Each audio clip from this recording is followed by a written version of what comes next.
ಹೌದಪ್ಪ, ವಿರೋಧ ಪಕ್ಷದವ್ರು ಇನ್ನೇನು ಕೇಳ್ತಾರೆ ಅದನ್ನೇ ಕೇಳಬೇಕಲ್ವ ಅವರು. ಅವರೆಲ್ಲ ಮೊಸರಲ್ಲಿ ಕಲ್ಲಲ್ಲಿ ಹುಡ್ಕೊಂತಕ್ಕಂಥದ್ದು.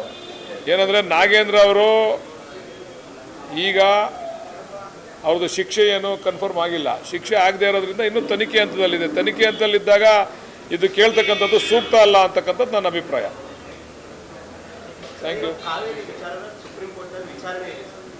ಹೌದು, ಕೋರ್ಟಲ್ಲಿ ಏನು ತೀರ್ಮಾನ ತಗೋತದೋ ನೋಡೋಣ. ಆಮೇಲೆ ಅದನ್ನು ಯಶಸ್ವಿಯಾಗಿ ನಮ್ಮ ನೀರಾವರಿ ಸಚಿವರು ಮತ್ತು ಮುಖ್ಯಮಂತ್ರಿಗಳು ಎದುರಿಸ್ತಾರೆ. ಕೋರ್ಟ್ನಲ್ಲಿ ಸರಿಯಾದಂಥ ರೀತಿಯಲ್ಲಿ ನಾವು ಕೂಡ ವಾದ ಮಂಡಿಸ್ತೀವಿ. ನೋಡೋಣ ಸುಪ್ರೀಂ ಕೋರ್ಟ್ ಏನು ತೀರ್ಪು ಕೊಡ್ತದೋ ಆಮೇಲೆ ಅದ್ರ ಬಗ್ಗೆ ಚರ್ಚೆ ಮಾಡೋಣ. ಏನಂತ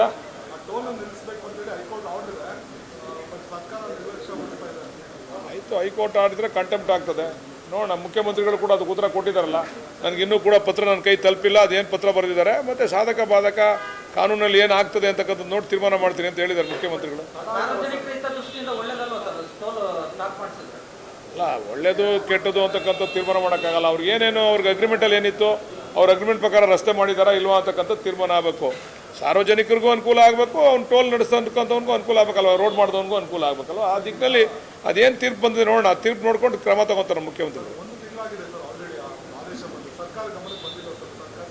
ಅದು ನನಗೆ ಗೊತ್ತಿಲ್ಲ, ತಿಳ್ಕೊಂಡು ಹೇಳ್ತೀನಿ ನಾನು. Thank you.